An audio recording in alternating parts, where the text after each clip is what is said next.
Hello and welcome to শার্ন mathematics classes. আজকে আমরা করব গোলক চ্যাপ্টারের বাকি সলিউশনগুলো। কোনগুলো বাকি ছিল? 1 থেকে 10 পর্যন্ত সবকটা সলিউশন করে দিয়েছিলাম। তোমরা যদি কেউ না দেখে থাকো আগের ভিডিওটা গিয়ে দেখে নিতে পারো। এখন আমরা 11 থেকে সলিউশন শুরু করব। 11 প্রশ্নটা কি বলেছে ভালো করে দেখা যাক।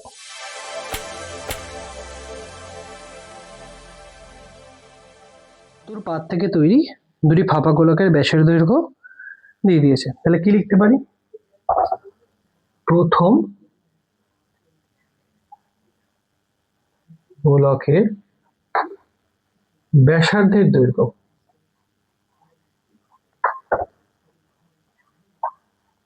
ব্যাস বলে দিয়েছে, ওকে 2 দিয়ে ভাগ করলেই পেয়ে যাব ব্যাসার্ধের দৈর্ঘ্য। কি বের করতে বলেছে? সমগ্র তলের ক্ষেত্রফল। ব্যাসার্ধের দৈর্ঘ্য পেয়ে গেছি, লিখতে পারি সমগ্র তলের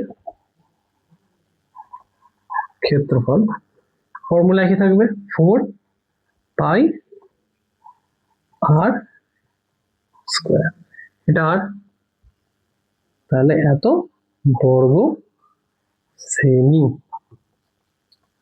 সেম ভাবে দ্বিতীয় গোলকটার ক্ষেত্রে আমরা বের করব। দ্বিতীয়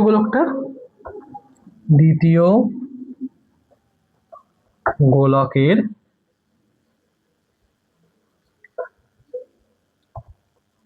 ব্যাসার্ধের দৈর্ঘ্য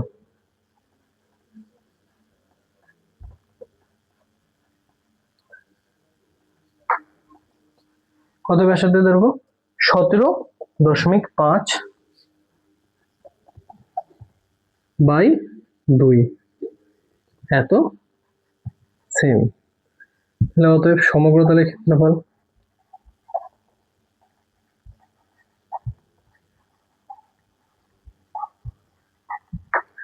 ফোর পাই 17.5 বাই 2 এত হোল স্কয়ার এত বর্গ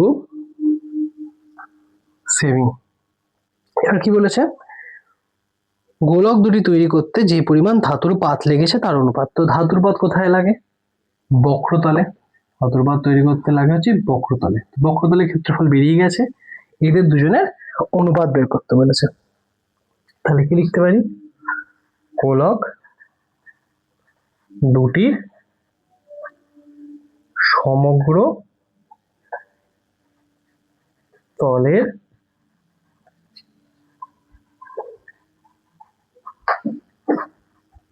ক্ষেত্রফলের অনুপাত এখানে বের করি। কি আছে? 4 পাই 21/2 এর হোল স্কয়ার 4 পাই 17.5 বাই 2 এর হোল স্কয়ার। 4 পাই কেটে যাবে, তাহলে কে পড়ে আছে? 21/2 ইন্টু 21/2 অনুপাত 17.5 বাই 2 ইন্টু 17.5 বাই 2।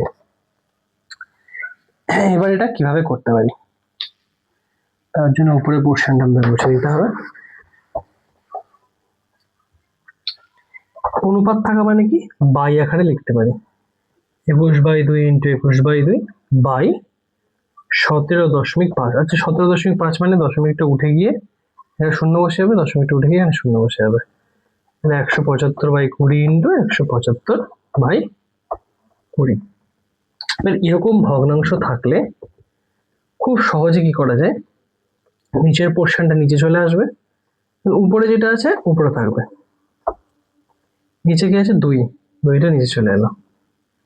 ভাগ এটা, তো ভাগ হয়ে গুণ হলে উল্টে যাবে, নিচের পোর্শনটা উপরে চলে যাবে আর 175 গুণ 175 থাকবে। এবার 2 দিয়ে 10 দুগুণে 20, 10 দুগুণে 20, 3 7 21, 3 5 15, 16 17, 2 5 ভাগ যাবে না, 7 দিয়ে কাটলে 7 3 21, 7 দুগুণে 14, 15 16 17, 3 5 5 7 35, এটাও 7 3 21, 7 25, 5 5 25, 5 দুগুণে 10, 5 দুগুণে 10, তাহলে কত পড়ে রয়েছে? 3 3 9, 9 দুগুণে 18, 18 দুগুণে 36 বাই 25, লিখতে পারি কি 36:25, এটাই অ্যান্সার। তো 12 দাগের অঙ্কটা কি বলেছে? একটা গোলক, এই গোলকের উপরিতল থেকে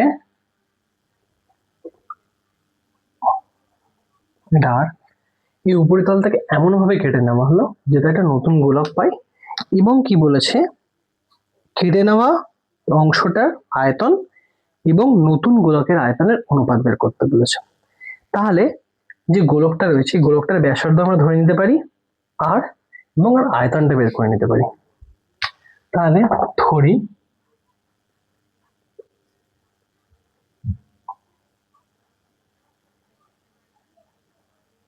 গোলকের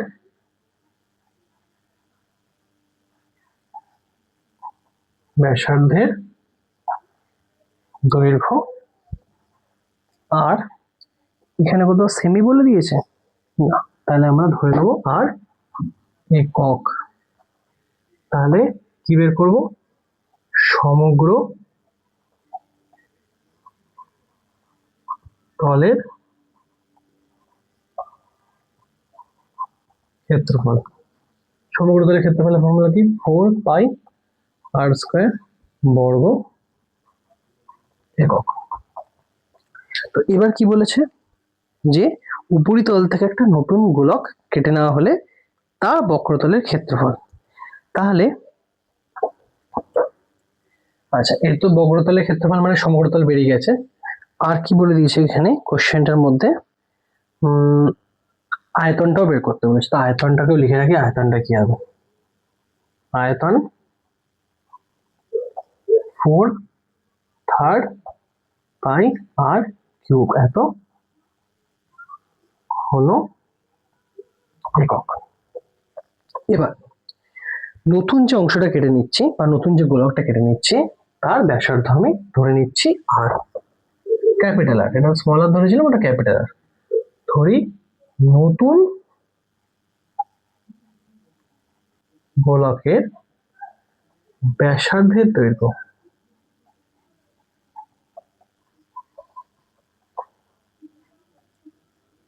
ক্যাপিটাল আর একক। এবার কি বলেছে, বক্রতলের ক্ষেত্রফল আগের অর্ধেক হয়। তাহলে আমি এখান থেকে লিখতে পারি এর বক্রতলের ক্ষেত্রফল, যেটাকে সমগ্রতল না বলে বক্রতল বলাটাই ভালো। তো কোশ্চেনে বলে দিয়েছে বক্রতল, তো কোশ্চেনের অনুযায়ী লেখা উচিত।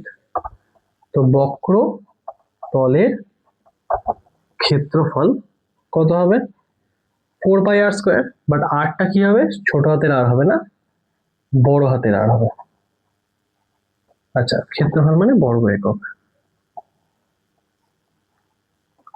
এবারে আমাকে কোশ্চেনটাই বলে দিয়েছে যে নতুন গোলকের বক্রতলের ক্ষেত্রফল আগের গোলকের ঠিক অর্ধেক হয়। তাহলে এখান থেকে লিখতে পারি প্রশ্নানুযায়ী, প্রশ্নতে বলে দিয়েছে, তো প্রশ্নানুযায়ী এর যে বক্রতলের ক্ষেত্রফল, এই যে বক্রতলের ক্ষেত্রফল এটার অর্ধেক হয় এটা। 4πR² নতুন গোলকের বক্রতলের ক্ষেত্রফল পুরনো গোলকের অর্ধেক হয়। তাহলে এখান থেকে কি লিখতে পারি? এখানে একটা সম্পর্ক আসতে পারে। কি সম্পর্ক আসতে পারে? 4π কেটে গেল। আচ্ছা, এটা আমাকে হাফ ইন্টু আছে, এখানে 4π কেটে গেলে কি পড়ে থাকছে, বা R² 1/2 R²। এখান থেকে আর কি পাচ্ছি আমি? স্কোয়ারটা যদি চলে যায়, R= 1/√2 R, বা R=√2 ক্যাপিটাল আর। আচ্ছা, এইটাই রাখা যাক, এটাই রাখা যাক। সেই অনুযায়ী সম্পর্কটা এত পর্যন্ত রাখা যায়। এবার কি বলে দিয়েছে যে কেটে নেওয়া অংশের আয়তন অবশিষ্ট নতুন গোলকের আয়তনের অনুপাত নির্ণয় করতে বলেছে। আচ্ছা, কেটে নেওয়া যে গোলক তার ব্যাসার্ধ আর, তাহলে এর আয়তন কত সেটা বের করি। তাই লিখতে পারি কেটে নেওয়া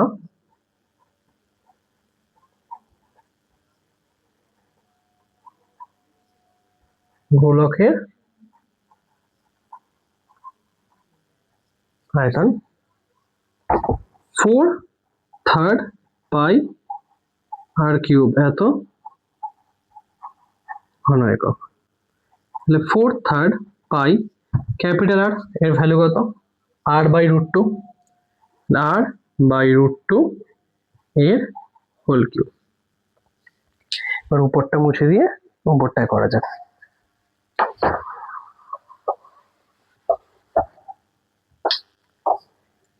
4/3 পাইয়ের মানটা এখন বসাবো না। আচ্ছা, আর কিউব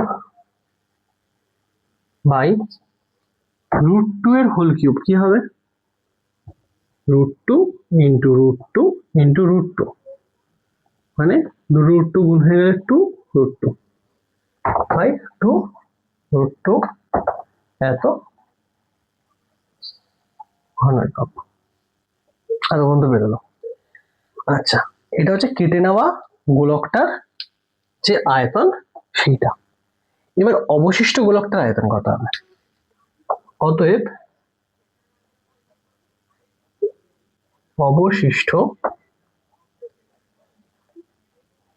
গোলকের আয়তন কত হবে? আগের যে গোলকটা ছিল এর ব্যাসার্ধ ছিল আর, তাহলে এর আয়তন ছিল 4/3 পাই আর কিউব। ওখান থেকে এই গোলকের এই আয়তনটাকে মাইনাস করে দেবো, 4/3 পাই আর কিউব বাই 2√2। এখান থেকে যদি 4/3 পাই আর কিউবটা কমন নিয়ে নিই, পড়ে থাকছে কি 1 মাইনাস 1 বাই 2√2। 4/3 পাই আর কিউব গুণ হয়ে গেলে 2√2 মাইনাস 1 বাই 2√2 এত ঘন একক। এবার কি বলেছে, কেটে নেওয়া গোলকের সঙ্গে অবশিষ্ট গোলকের আয়তনের অনুপাত। তাহলে কেটে নেওয়া গোলকের আয়তন এটা, অবশিষ্ট গোলকের আয়তন এটা। তাহলে অতএব কেটে নেওয়া গোলক ও অবশিষ্ট গোলকের আয়তনের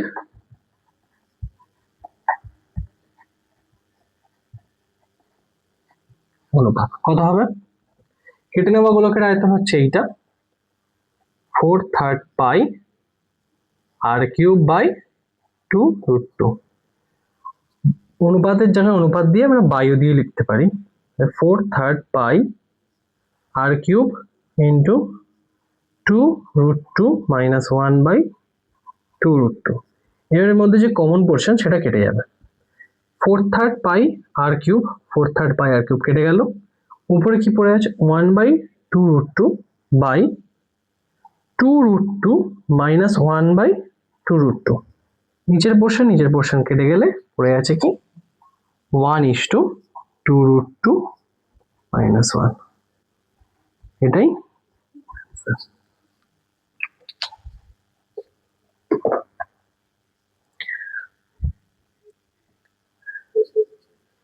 আশা করি অঙ্কটা বুঝতে পেরেছো। ওটা কি বলেছে এবার, 14 সেমি দৈর্ঘ্যের ব্যাসার্ধ বিশিষ্ট একটি ভূগোলকের অক্ষটির বক্রতলে, আচ্ছা একটা গোলক আঁকা যাক। 13 দাগের অঙ্ক। এই হচ্ছে একটা গোলক। আচ্ছা, এই গোলকের অক্ষ মানে এরকম একটা অক্ষ আছে, ভূগোলক মানে পৃথিবীর এরকম অক্ষ। এইখানে একটা ছোট্ট ফুটো আছে, এখানে একটা ছোট্ট ফুটো আছে। তো এই গোলকটার ব্যাসার্ধের দৈর্ঘ্য বলে দিয়েছে, ব্যাসার্ধের দৈর্ঘ্য কত, এটা যদি গোলক হয় এরকম করে, এই গোলকটার ব্যাসার্ধের দৈর্ঘ্য কত বলে দিয়েছে, ব্যাসার্ধের দৈর্ঘ্য বলে দিয়েছে 14 সেন্টিমিটার। আমি পয়েন্টটার নাম দিয়ে দিচ্ছি ও, আর এটা দরকার নেই নাম দেওয়ার, এটা 14 সেমি বলে দিয়েছে। এবার এই গোলকটার অক্ষ দুটির এই ছোট ছোট যে অংশটা রয়েছে এটা কি, একটা বড় গোলকের উপরিতল যদি কেটে নিই সেটা কি হয়ে যায়, সেটা হয়ে যায় বৃত্ত। তাহলে এগুলো কি, ছোট ছোট অংশগুলো একটা বৃত্ত, যার ব্যাসার্ধ আমাকে বলে দিয়েছে কত, 0.7 সেমি। তাহলে বলেছে যে গোলকটি ধাতব তলের ক্ষেত্রফল, তো ধাতব তলের ক্ষেত্রফল মানে হচ্ছে বক্রতলের ক্ষেত্রফল। তাহলে কি লিখতে পারি, ভূগোলকটির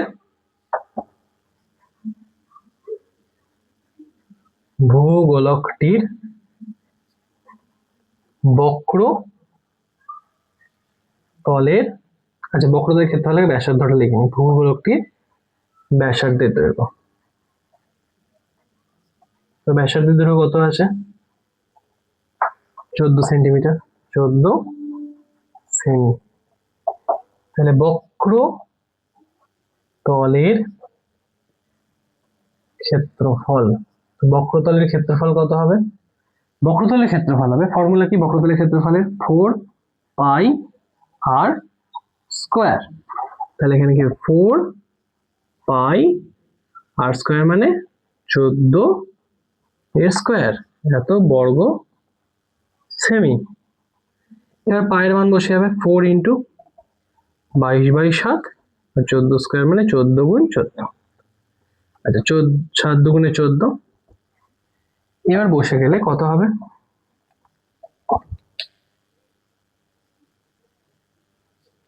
14 সেমি বেশি ব্যাসার্ধ বিশিষ্ট। এটাকে এবার গুণ করতে হবে, গুণ করে দেখতে হবে কত হয়। আচ্ছা এটা গুণ করলে কত বেরোচ্ছে, 22 গুণ 4 88 আর 14 দুগুণে 28, গুণ করলে 8 8 64, 4 8 64, 70।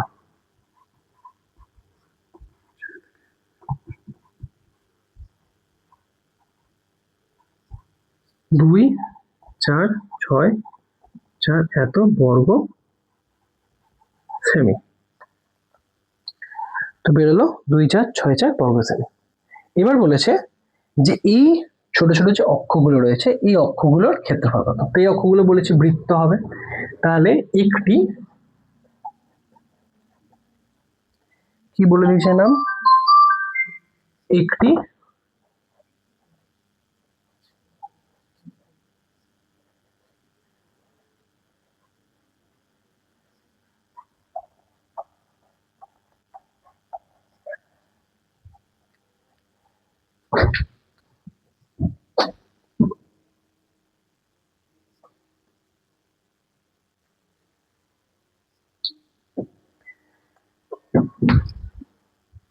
একটি ভূগোলক অক্ষের ক্ষেত্রফল বলে দিয়েছে। ভূগোলক অক্ষের ক্ষেত্রফলের ফর্মুলা কি, এটা বৃত্ত, তাহলে বৃত্তের কি ক্ষেত্রফল ছিল,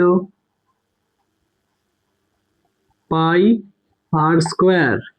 তাহলে এখানে কি বসবে, পাই আর কত, ভূগোলক 0.7, তাহলে হচ্ছে 0.7 এত স্কোয়ার, এত বর্গ সেমি। তাহলে 22 7 পায়ের মান 0.7 মানে 7/10 ইন্টু 7/10। আচ্ছা 7 যদি কেটে যায় পড়ে আছে 14 4 হাতে 1 14 15, 154/10 মানে 1 পয়েন্ট না 10 ইন্টু 10 100 এত বর্গ সেমি বা 1.54 বর্গ সেমি। একটি নয় দুখানা আছে, তাহলে দুটি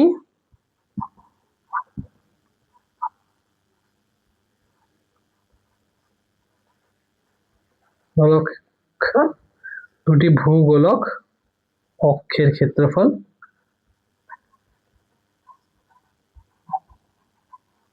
কি হবে, 2 গুণ 1.54 এত বর্গ সেমি।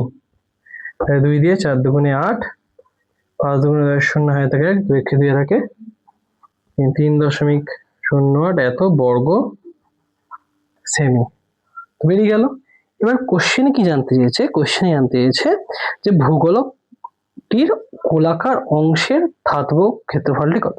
মানে বৃত্তাকার ছিদ্র দুটি বাদ দিয়ে যা ক্ষেত্রফল হচ্ছে সেটি হচ্ছে ক্ষেত্রফল। তাহলে কি লিখতে পারি? ভূগোলকটির গোলাকার অংশের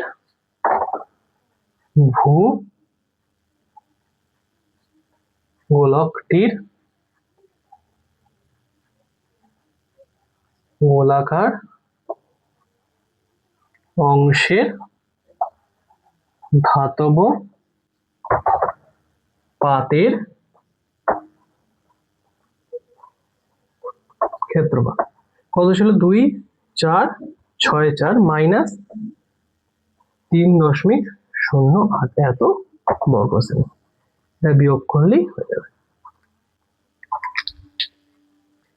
বিয়োগটা কিভাবে করব? 2, 4, 6, 4.00 3.08 বিয়োগ করলে আসছে 2, এই একটা এখানে নামলো 9 দশমিক, এই একটা এখানে নামলো 0, আর 2, 4, 6।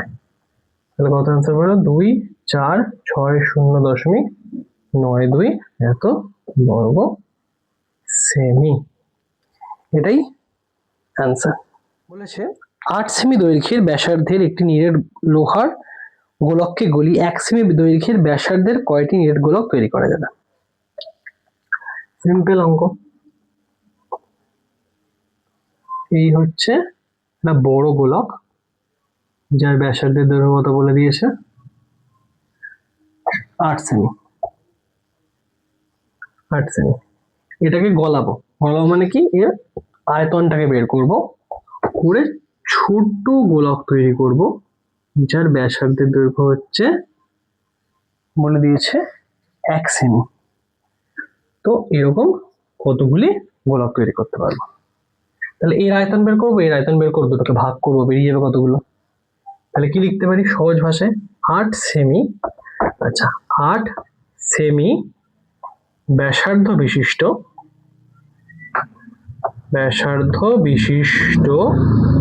গোলকের